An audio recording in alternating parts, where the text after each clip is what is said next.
Hello students, welcome again on my YouTube channel maths track. आज के इस video में हम बात करेंगे कुछ इस प्रॉब्लम की। यहाँ जो आज हम बात करने वाले हैं सिंप्लेक्स मेथड के सेकंड क्वेश्चन के बारे में। तो क्वेश्चन हमारे सामने है, maximum z is equal to 5x1 plus 10x2 plus 8x3 subject to 3x1 plus 5x2 plus 2x3 less than equal to 60, 4x1 plus 4x2 plus 4x3 less than equal to 72, 2x1 plus 4x2 plus 5x3 is less than equals to 100 and x1 to x3 is greater than equals to 0। तो सबसे पहले simplex method के through जो हम solve कर रहे हैं, इसमें एक चीज़ ध्यान रखना, ये जो क्वेश्चन है ये ओनली सिंप्लेक्स मेथड के थ्रू हो सकता है। अगर आप इसको कोशिश करोगे ग्राफिकली सोल्व करने की तो ये क्वेश्चन ग्राफिकली सोल्व नहीं होगा। क्यों? क्योंकि यहाँ अननोन, जो नंबर ऑफ अननोन है वो क्या है, 3 है। इसलिए इस क्वेश्चन को हम ग्राफिकली सोल्व नहीं कर सकते हैं, क्योंकि ग्राफिकली के लिए हमारे पास ओनली 2 अननोन होना जरूरी है। तो सिंप्लेक्स मेथड से सोल्व करने से पहले हमें क्या करना होगा, हमें इस इनइक्वलिटीज़ को इक्वलिटी में चेंज करना होता है। और इक्वलिटी में चेंज करने के लिए हमें क्या करना होगा, सिंप्लेक्स मेथड में या तो हमें सरप्लस वेरिएबल की जरूरत पड़ेगी या फिर स्लैक वेरिएबल की जरूरत पड़ेगी। मैंने बताया था अगर इक्वेशन लेस देन है, यानी left hand side less than है, तो इसको इसके इक्वल करने के लिए हमें क्या करना होगा, इसमें कुछ ना कुछ ऐड करना होगा। और जो भी वेरिएबल्स हम यहाँ ऐड करेंगे उसे हम बोलेंगे स्लैक वेरिएबल, और जो हम सब्ट्रैक्ट करते हैं उसको हम बोलते हैं सरप्लस वेरिएबल। तो हम यूज करते हैं क्या, with the help of slack variable हम क्या करेंगे, कन्वर्ट इनइक्वलिटी टू इक्वलिटी, यानी इनइक्वलिटी को इक्वलिटी में कन्वर्ट करने के लिए हम क्या करते हैं या इंट्रोड्यूस करते हैं स्लैक वेरिएबल्स का। तो स्लैक वेरिएबल हम यूज करते हैं 1 बाय 1। देखिए कैसे, स्टार्टिंग जब होगी हमारी maximum z as it is 5x1 plus 10x2 plus 8x3 maximum z, subject to 3x1 plus 5x2 plus 2x3। हमें क्या करना होगा, इसको इक्वल करने के लिए, यानी ये लेफ्ट हैंड साइड इससे छोटी है, लेस देन है, तो इसको इसके इक्वल करने के लिए हमें यहाँ पे कुछ ना कुछ ऐड करना होगा। तो हम कर देते हैं S1, और इक्वल में ये इक्वल हो जाएगा किसके, 60 के। सेकंड इक्वेशन में 4x1 plus 4x2 plus 4x3, हम यहाँ क्या ऐड करेंगे सेकंड रो में, तो फर्स्ट रो में 1 that means S1, second row में 2 दैट मीन्स S2, और ये इक्वल में चेंज हो जाएगा, वो हो जाएगा 72। Similarly third row 2x1 plus 4x2 plus 5x3, third row के लिए select variable third that is S3 is equals to 100 and all x1 to x3 will be greater than equals to 0। अब first S1 है, second में S2 introduce किया, third row में third select variable, first row में first select variable, second row में second select variable, third row में third select variable. तो यहाँ S1 अगर है तो S2 और S3 क्या होंगे, 0 होंगे, क्योंकि यहाँ भी जरूरत ही नहीं है। सिमिलरली यहाँ S2 को इंट्रोड्यूस किया है तो S1 और S3 क्या होगा, 0 होगा, और वैसे यहाँ पे S1 और S2 क्या रहेगा, 0। क्लियर? अब जो सिलेक्ट वेरिएबल हमने यूज कर लिए, कितने यूज किए हैं, 3, S1 S2 S3, वो तीनों हमारे मैक्सिमम z में भी एडिशन होगा उनका। लेकिन जो भी सिलेक्ट वेरिएबल हम यूज करेंगे उसकी इनिशियल कॉस्ट हमें क्या लेनी होगी, 0। क्योंकि 0 हम क्यों लेते हैं, क्या रीजन है 0 का, क्योंकि जो हम अपनी तरफ से कुछ भी आर्टिफिशियल या आर्बिट्रेरी कॉस्ट हम लेके चल रहे हैं कंपनी के लिए, तो उस कंपनी के रिजल्ट पर इफेक्ट नहीं हो, तो इसलिए जो इनिशियल इसकी कॉस्ट है वो हम 0 लेके चलेंगे। क्लियर? जो एक्चुअल कॉस्ट है वो एक्चुअली रहे, किसी और कॉस्ट को उसमें यूज करने के बाद उसकी एक्चुअल कॉस्ट चेंज नहीं हो, इसलिए हम उसको 0 लेके चलते हैं ताकि इसका इफेक्ट नहीं पड़े और हमारा जो आंसर आए वो प्योर बेनिफिशियल आंसर आए। ठीक है, अब करते हैं हमारी first table with the help of these equations. तो चलते हैं फर्स्ट टेबल की ओर। तो ये है फर्स्ट टेबल, और फॉर्मेट टेबल का मैंने पहले भी बताया था, जो अभी इस वीडियो के लिए नए हैं वो इससे पहले वाली वीडियो जरूर देखें ताकि आपको पता चले कि CJ, CB, B और SV ये क्या चीज़ है। क्लियर? तो CJ मैं एक बार रिपीट कर देता हूँ। पहले वाली वीडियो में, जिससे पहले हम वीडियो कर चुके हैं, उसमें मैंने बता दिया था। तो सीजे क्या है? कॉस्ट है कंपनी की, इनिशियल कॉस्ट, जो भी मैक्सिमम या मिनिमाइजेशन में हमें क्वेश्चन में गिवन होगी, like this 5, 10, 8, 0, 0, 0। This is the initial cost. तो कॉस्ट, सी मीन्स कॉस्ट, तो इनिशियल कॉस्ट को डिनोट किया सीजे से। यहां B is the basis. Basis में कौन कौन से वेरिएबल्स हमारे पास रहेंगे? That is the B. और then cost of the basis will be C B. S V, जो भी इक्वल में हमारे पास कॉन्स्टेंट्स गिवन है, वो यहां शो होंगे एसवी में। तो सबसे पहले हम क्या करते हैं, इस टेबल में हम इस टेबल को फिल करते हैं उन सभी वेरिएबल्स से जो कंप्लीट वेरिएबल मैक्सिमम या मिनिमम में एग्जिस्ट कर रहे हैं। तो देखिए कौन कौन से वेरिएबल है? x1, x2, x3, s1, s2, s3। तो हम डायरेक्ट जो जो वेरिएबल्स जिस जिस पोजीशन में हम एज इट इज वहां शो कर देते हैं। तो x1, x2, x3, s1, s2, s3। Clear student? अब इसके बाद जैसे कि इक्वेशंस हैं, जो जो वेरिएबल के साथ कोफिशिएंट हैं, वैसे वैसे हम इसके कोफिशिएंट इसके नीचे लिखते रहेंगे। तो फर्स्ट इक्वेशन में 3, 5, 2, 1, 0, 0, ये सभी इसी फॉर्म में अरेंज हैं, x1, x2, x3, s1, s2, s3। तो 3, 5, 2, 1, 0, 0, तो इन सबके कोफिशिएंट लिख देते हैं। 3, 5, 2, 1, 0, 0। सेकेंड इक्वेशन के कोफिशिएंट, वेरिएबल्स के coefficients 4, 4, 4, 0, 1, 0। Again 4, 4, 4, 0, 1, 0। Clear? Third row 2, 4, 5, 0, 0, 1। 2, 4, 5, 0, 0, 1। अब इक्वल में जो कांस्टेंट्स हैं वो यहां हमारे लिखे जाएंगे इन इक्वेशन के पास में। तो है 60, 72, 100, 60, 72 एंड 100। हो गया? ये टेबल का फॉर्मेट समझ में आ गया? Simple cost, CJ, CB, B and SV, और जितने भी वेरिएबल्स हमारे पास मैक्सिमम मिनिमम में जो भी इक्वेशन, जो भी टाइप्स ऑफ इक्वेशन हमें गिवन है, उसमें जो भी वेरिएबल्स एग्जिस्ट कर रहे हैं वो एज इट इज वेरिएबल यहां में एग्जिस्ट कर रहे हैं। क्लियर? अब बेसिस में कौन कौन से वेरिएबल्स आएंगे? 3 इक्वेशन है तो नेचुरली 3 ही वेरिएबल्स एक साथ हमें शो करने हैं। अगर 3 इक्वेशन है then only 3 variables we can show at a time. तो अब कौन कौन से? अब हमें ये डिसाइड करना है कि जो 3 वेरिएबल्स हम यहां शो करने वाले हैं वो तीनों वेरिएबल्स कौन से होंगे। वो नेचुरली कौन से होंगे? वो आइडेंटिटी मैट्रिक्स जो बन रही है, उस आइडेंटिटी मैट्रिक्स का जहां 1 एग्जिस्ट कर रहा है, जस्ट उसके ऊपर जो वेरिएबल एग्जिस्ट करेगा वो होगा। कैसे? देखिए यहां आइडेंटिटी मैट्रिक्स का 1 कहां पे है? यहां पे है। हो सकता है कि 1 यहां पे भी हो, लेकिन यहां कुछ और वैल्यू है तो ये आइडेंटिटी मैट्रिक्स नहीं होगी, तो हम उस 1 को कंसीडर नहीं करेंगे। जो आइडेंटिटी मैट्रिक्स का 1 है, यानी जिसके डायगोनल 1 हो, तो वो आइडेंटिटी मैट्रिक्स होती है, बाकी सब 0। तो आइडेंटिटी मैट्रिक्स का 1 जहां एग्जिस्ट करेगा उसके ऊपर जो वेरिएबल होगा वो यहां आएगा।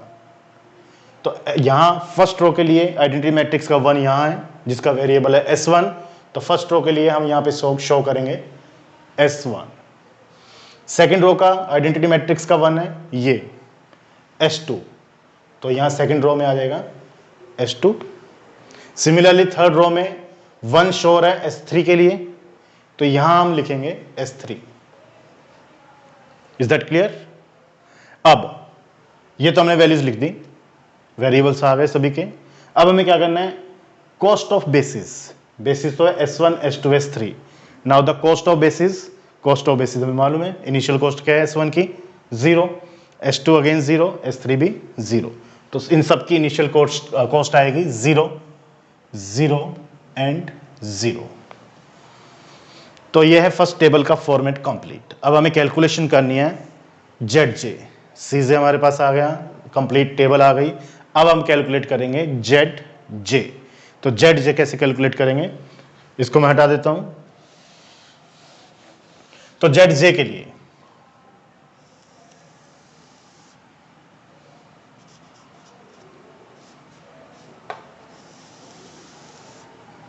क्या बताया था मैंने फर्स्ट, इससे पहले वाली वीडियो में, इन सब का मल्टीप्लिकेशन इनिशियल कॉस्ट से होगा और सभी का एडिशन भी होगा, like 60 into 0 plus 72 into 0 plus 100 into 0। तो फिलहाल क्या है, इन सब का मल्टीप्लिकेशन जब 0 के साथ ही होगा तो फर्स्ट टेबल में सभी वैल्यूज 0 आएंगी ये। सो 0 0 0 0 0 0 एंड 0। तो फाइनल वैल्यू सीजे माइनस जेड जे, फाइनल कॉस्ट ये क्या हो जाएगी, सीजे माइनस जेड जे। तो सीजे तो आपके सामने, अच्छा सीजे की वैल्यूज क्या रहेंगी, सीजे की वैल्यूज मैक्सिमम जेड में एक बार फिर से लिख देता हूं जो हम लेके चले थे। मैक्सिमम जेड जो हमारे पास था वो था 5x1 plus 10x2 plus 8x3, 5x1 plus 10x2 plus 8x3 plus 0s1 plus 0s2 plus 0s3, ये था हमारे पास मैक्सिमम जेड। तो इनिशियल कॉस्ट जो है वो x1 की कितनी थी 5, x2 की इनिशियल कॉस्ट कितनी है 10, x3 की इनिशियल कॉस्ट कितनी थी 8 और बाकी सबकी इनिशियल कॉस्ट क्या थी 0। तो ये हम मैक्सिमम जेड लेके चले थे, तो इसकी इनिशियल कॉस्ट जो है वो ये रहेगी। तो अब फाइनल वैल्यूज हम फाइंड कर लेते हैं, सीजे माइनस जेड जे। तो C J minus Z J, C J and Z J, just subtraction. तो 5 माइनस 0 5, 10 माइनस 0 10, 8 माइनस 0 8, अगेन सब 0। क्लियर। तो ये आ गई फाइनल कॉस्ट कंपनी की सीजे माइनस जेड जे। लेकिन हमारा टारगेट क्या रहेगा, हमें जो मैक्सिमम पॉजिटिव नंबर है उसको हमें टारगेट करना है। यानी हमारी टेबल तब तक चलती रहेगी जब तक सीजे माइनस जेड जे की सभी वैल्यूज 0 और लेस देन 0 नहीं आ जाए।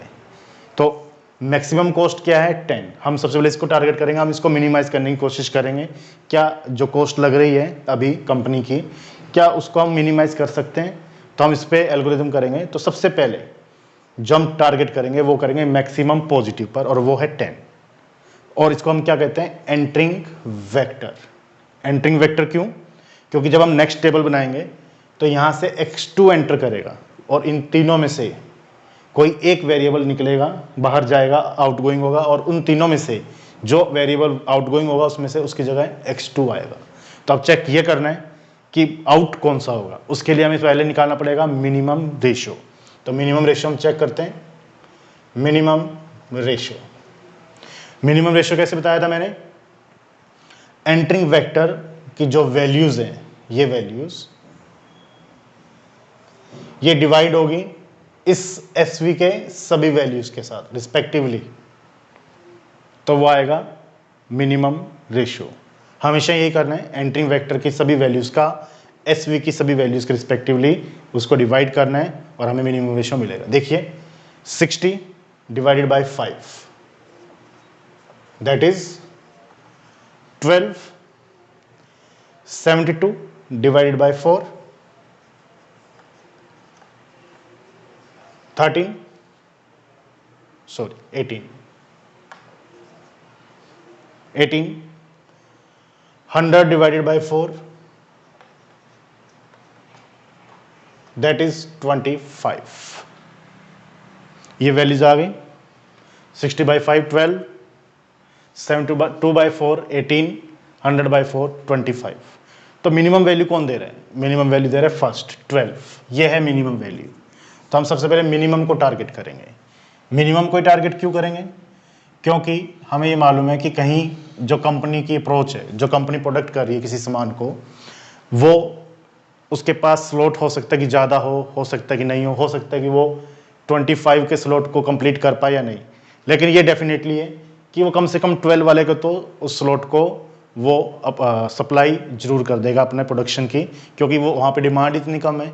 तो हर कोई कंपनी ये चाहेगी कि जल्दी से जल्दी पहले क्या किया जाए, जहाँ से डिमांड कम है उसको हटाओ, उसको उसके लिए जो भी हमें देना है, जो सप्लाई करनी है उसको करो, ताकि वो परेशान नहीं करे बार बार। इसलिए मिनिमम रेशियो को हम सिलेक्ट करते हैं। मिनिमम रेशियो क्या है 12।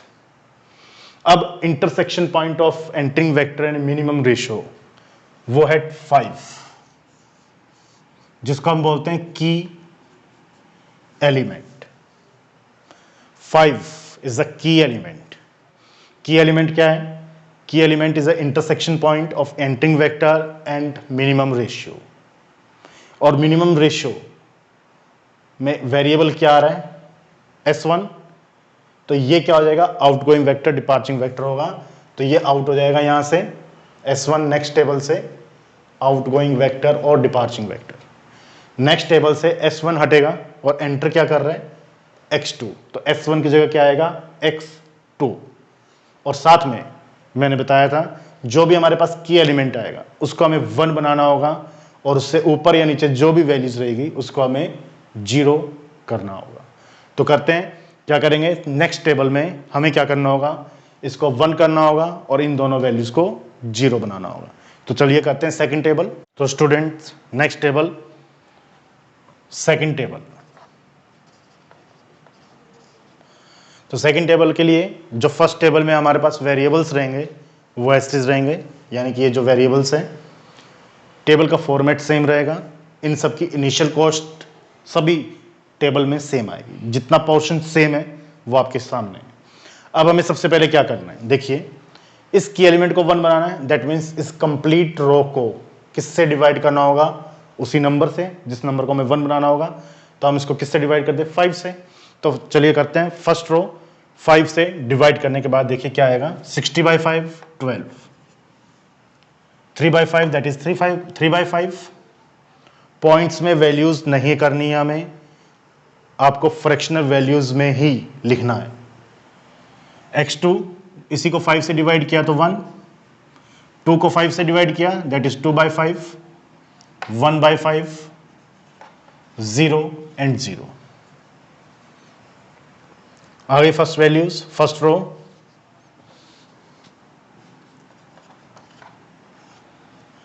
अब हमें क्या करना है? इससे नीचे 4 है, उसको हमें 0 करना है, लेकिन करना कैसे है?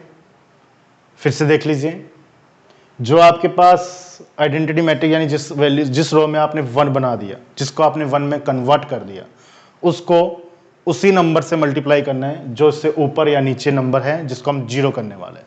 देखिए यहाँ पे 4 है सेकंड रो में, तो हम इसको क्या करेंगे? पहले 4 से मल्टीप्लाई करेंगे। सपोज यहाँ पे 3 होता, अगर यहाँ पे 3 होता तो हम उसी के अकॉर्डिंग इसको हम मल्टीप्लाई करते हैं। तो अगर ये 1 है ना और यहाँ 3 होता, हम इसको 3 से मल्टीप्लाई करते हैं। अगर यहाँ 1/2 होता तो हम इसको 1/2 से मल्टीप्लाई करते हैं। अब यहाँ 4 है तो हम यहाँ इसको 4 से मल्टीप्लाई करें। तो सबसे पहले इस कंप्लीट रो को मैं 4 से मल्टीप्लाई कर देता हूँ। तो देखिए 4 से मल्टीप्लाई करने के बाद ये रो क्या आती है? इसको 4 से मल्टीप्लाई करना है तो वैल्यूज आएगी 48। इसको 4 से मल्टीप्लाई करेंगे 12/5, 4, 8/5, 4/5,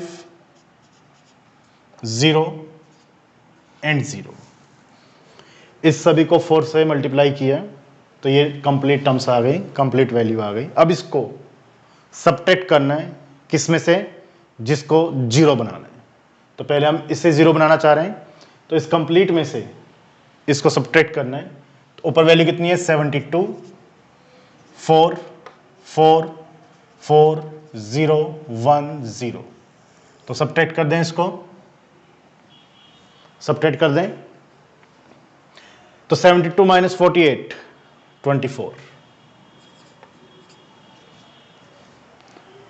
4 - 12/5 8/5, 4 - 4 0, 4 - 8/5 12/5, 0 - 4/5 तो -4/5, 1 - 0 1 और 0 - 0 0 हो गए। अब इससे नीचे फिर से क्या है? 4 है और 4 से हमने पहले से ही मल्टीप्लाई किया हुआ है।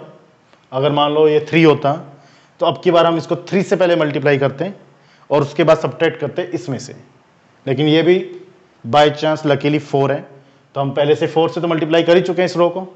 अब सबट्रैक्ट किस में से करना है? अब सबट्रैक्ट करना है हमें इस रो में से। तो कर देते हैं हम।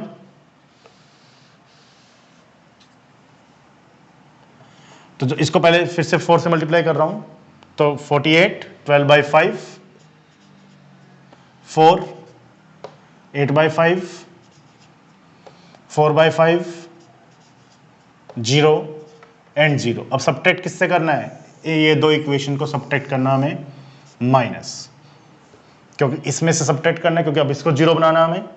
तो 100 - 48, 52, 2 - 12/5,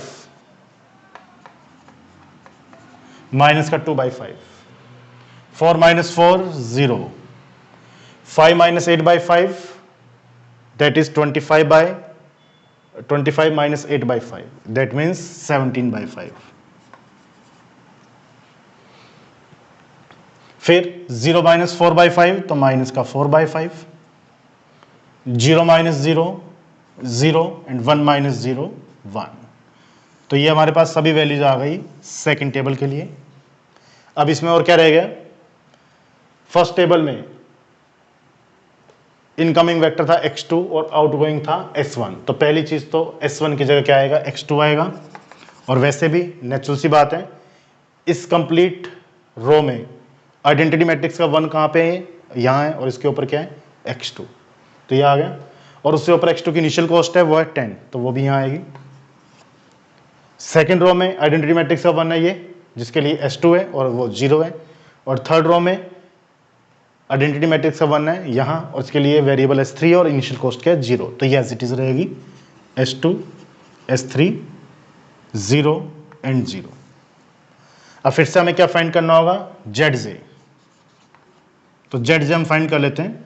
तो zj क्या आएगा? This into this plus this into this plus this into this. तो 10 × 120, 10 × 12, 120। ओनली एक ही मल्टीप्लाई होगा, बाकी तो सब 0 ही 0 ही करेंगे। इसको फिर से कर देते हैं। 10 × 3/5, दैट इज 6, 10 × 1, 10, 10 × 2/5, 4, 10 × 1/5, 2, बाकी rest of values should be equals to 0. Now final cost Cj minus Zj। तो Cj minus Zj, 5 minus 6 -1, 10 minus 10 0, 8 minus 4 4, 0 minus 2 -2, और बाकी दो टर्म्स क्या आ गई? 0।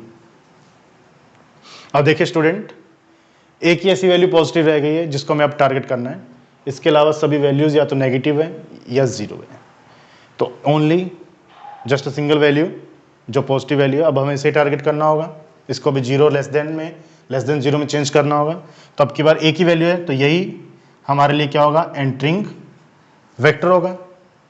अब ये एंटरिंग वेक्टर है, तो हमें मिनिमम रेशियो चेक करना होगा की एलिमेंट को फाइंड करने के लिए। तो मिनिमम रेशियो क्या होगा? मिनिमम रेशियो कैसे करेंगे? मिनिमम रेशियो वही जो एंटरिंग वेक्टर की रो है, जो वैल्यूज है, उसको हम डिवाइड करते हैं सॉल्यूशन यानी एसवी की सभी वैल्यूज से। तो देखिए 12/2/5, 12/2/5, तो कितना हो गया? 30। 24/12/5 कितना हो गया? 10। 52/17/5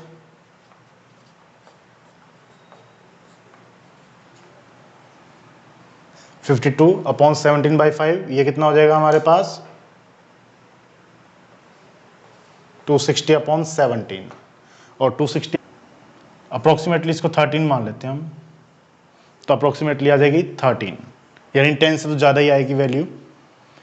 तो मिनिमम रेशियो देखिए 30, 10 एंड अप्रोक्सीमेटली मोर देन 10। तो मिनिमम क्या होगा हमारे लिए? 10 ही होगा।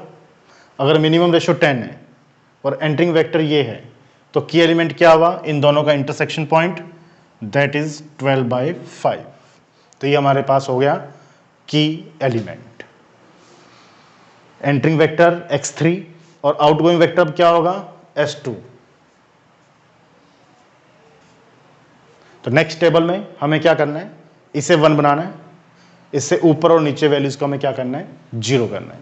तो इसको 1 बनाने के लिए क्या करेंगे हम, नेक्स्ट टेबल में 12/5 को 5/12 से मल्टीप्लाई कर दें, या इसी को इसी नंबर से डिवाइड कर देते हैं, तो ये हो जाएगा 1। तो चलते हैं हम थर्ड टेबल की ओर। तो नेक्स्ट टेबल, थर्ड टेबल जो सेम है वो इस चीज़ मैंने लिख दिया है। अब आ जाते हैं थर्ड टेबल की वैल्यूज़ पे। तो सबसे पहले हमें देखिए क्या करना है, इसको 1 बनाना है। तो मैं इस कंप्लीट इक्वेशन को किससे मल्टीप्लाई कर रहा हूँ, 5/12 से, इस कंप्लीट इक्वेशन को। तो ये 1 बन जाएगा। तो फर्स्ट वैल्यू जब 5/12 से मल्टीप्लाई करेंगे तो यहाँ फर्स्ट वैल्यू क्या आएगी, यानी मिडल रो की वैल्यू आएगी 10। 5/12 से मल्टीप्लाई किया 10, 5/12 से मल्टीप्लाई किया 8/12, 8/12 का मतलब ये हो गया 2/3, 0, 1, इसको 5/12 से मल्टीप्लाई करेंगे तो आएगा -1/3, 5/12 से मल्टीप्लाई करेंगे तो 1 से मल्टीप्लाई होकर के एज इट इज एंड 0। तो ये मिडल रो हमारे पास आ गई है। जब इस कंप्लीट इक्वेशन को मैंने, इस कंप्लीट मिडल रो को मैंने 5/12 से मल्टीप्लाई कर दिया, इसमें कोई डाउट। अब इससे ऊपर और नीचे इन दोनों को हमें 0 करना है। अब ये आपके ऊपर है, पहले इसे करना चाह रहे हो या इसे। तो मैं पहले इसको 0 कर रहा हूँ, 2/5 को, 2/5 को 0 करना है। तो नेचुरल सी बात है, इस रो को पहले 2/5 से मल्टीप्लाई करना होगा, और मल्टीप्लाई करने के बाद इसमें से सब्ट्रैक्ट करेंगे हम। तो इसको सबसे पहले 2/5 से मल्टीप्लाई करते हैं। तो जब इसको 2/5 से मल्टीप्लाई कर रहे हैं हम, क्योंकि ऊपर हमारे पास 2/5 है जिसे हमें 0 करना है, जिस वैल्यू को 0 करना है उसी नंबर से हम इस कंप्लीट को मल्टीप्लाई करेंगे। तो जब 2/5 से मल्टीप्लाई करेंगे तो ये वैल्यूज आ जाएगी क्या, 2/5 दैट इज 4, 2/5 4, 2/5 से मल्टीप्लाई हम कर रहे हैं तो 4/15, 0, 2/5 -2/15, 2 ये आ जाएगा 1/6 और 0। अब इसको सब्ट्रैक्ट करेंगे इसमें से जिसको हम 0 करना चाह रहे हैं। तो ये वैल्यू है 12, यहाँ पे है 3/5, यहाँ है 1, 2/5, 1/5, 0 एंड 0। तो ये सब्ट्रैक्ट कर दें हम। जो भी सब्ट्रैक्शन का रिजल्ट आएगा वो इसकी फर्स्ट रो होगी। 12 - 4 8, 3/4 -4/15, तो ये आ जाएगा 3/5 -4/15। तो 15 इसका एलसीएम, तो 9 - 4/15 दैट इज 5/15, या फिर 1/3। 1 - 0 1, 2/5 - 2/5 0, 1/5 माइनस क्या हो जाएगा, प्लस। तो कितना हो जाएगा 5/15, यानी प्लस का 1/3।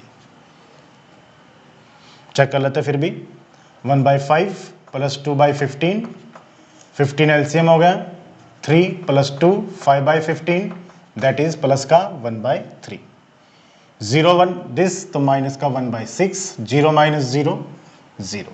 तो ये आ गई हमारी फर्स्ट रो की कंप्लीट वैल्यूज। क्लियर। अब देखिए इससे नीचे क्या है, 17/5। अब इसको 17/5 से मल्टीप्लाई करना होगा, क्योंकि 17/5 में कन्वर्ट होगा और यहाँ से सब्ट्रैक्ट होगा तभी तो ये 0 होगा। तो सबसे पहले इसको 17/5 से मल्टीप्लाई कर देते हैं। तो करते हैं मल्टीप्लाई 17/5 से। तो जब 17/5 से मल्टीप्लाई करेंगे तो वैल्यूज आ जाएगी 34। इसको 17/5 से मल्टीप्लाई कर रहे हैं तो आएगा 34/15, 17/5 को, ठीक है। इसको करेंगे तो 0, 1 को करेंगे तो 17/5, इसको करेंगे तो माइनस का 17/15, इसको करेंगे तो 17/12 और 0। क्या किया, इस कंप्लीट रो को 17/5 से मल्टीप्लाई कर दिया, तो ये वैल्यू आ गई। अब इसको सब्ट्रैक्ट करना किस में से, जिसको हमें 0 करना है, यानी इस वैल्यूज में से 52 माइनस का 2/5, 0, 17/5, माइनस का 4/5, 0 एंड 1। क्या करना हमें? सब्ट्रैक्ट करना है। और जैसे सब्ट्रैक्ट करेंगे जो रिजल्ट आएगा वो इस रो में हमारे पास आ जाएगा। देख लीजिए फिर से, क्या ये सही है? तो करते हैं। 52 माइनस 34, 18, माइनस का 2/5 प्लस का 30, ये भी माइनस हो जाएगा कि सब्ट्रैक्ट कर रहे हैं। क्या हो जाएगा? माइनस का 2/5 और माइनस का 34/15, दोनों टर्म्स क्या हो जाएगी? नेगेटिव हो जाएगी। तो यानी कि माइनस का 40/15 हो जाएगा। माइनस का 40/15 का मतलब ये है 8/3, माइनस का 8/3।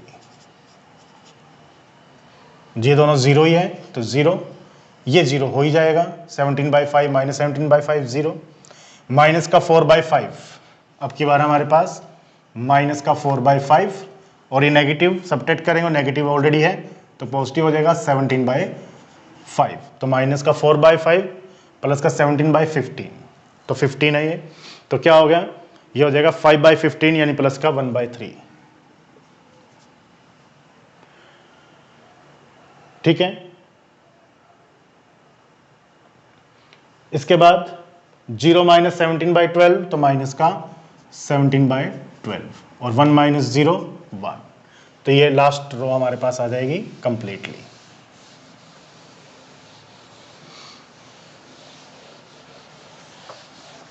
अब हमें क्या करना है इसमें? अब हमें वही कॉस्ट फाइंड करनी है हमारी। सबसे पहले तो क्या चाहिए हमें? इस रो में जो लास्ट टेबल थी उसमें हमारे पास जो वेक्टर था वो क्या था? x2 था। तो x2 तो ये रहेगा ही रहेगा यहाँ पे। उसकी इनिशियल कॉस्ट कितनी है x2 की? 10, वो भी यहाँ आएगा। लेकिन इसमें से आउटगोइंग वेक्टर हमारे पास क्या निकला? s2 और एंट्रिंग क्या हुआ? x3, तो ये आ गया x3 और इसकी इनिशियल कॉस्ट कितनी है? 8। लेकिन यहाँ देखिए आइडेंटिटी मैट्रिक्स अभी भी S3 है और इसकी इनिशियल कॉस्ट क्या है? 0। तो ये सभी हमारा फॉर्मेट तैयार हो गया। अब हमें क्या करना है? सॉल्व करना है इसे। किसके लिए? सबसे पहले ZJ के लिए। ZJ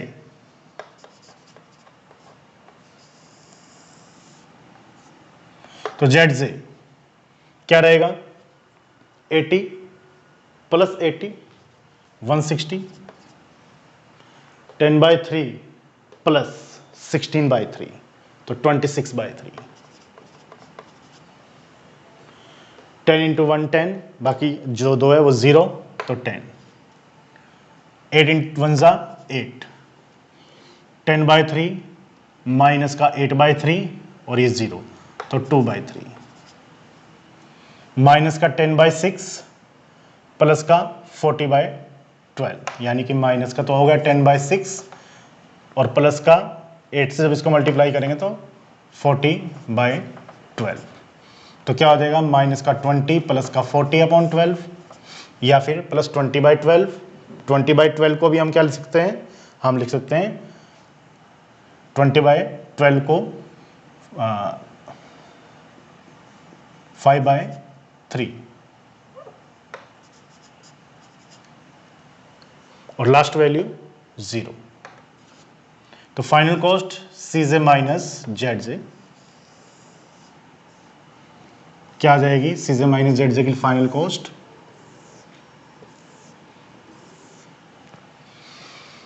5 minus 26/3, 5 minus 26/3।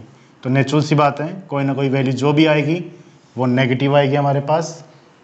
5 माइनस 26/3, ठीक है, माइनस 11/3 जो भी वैल्यू आएगी।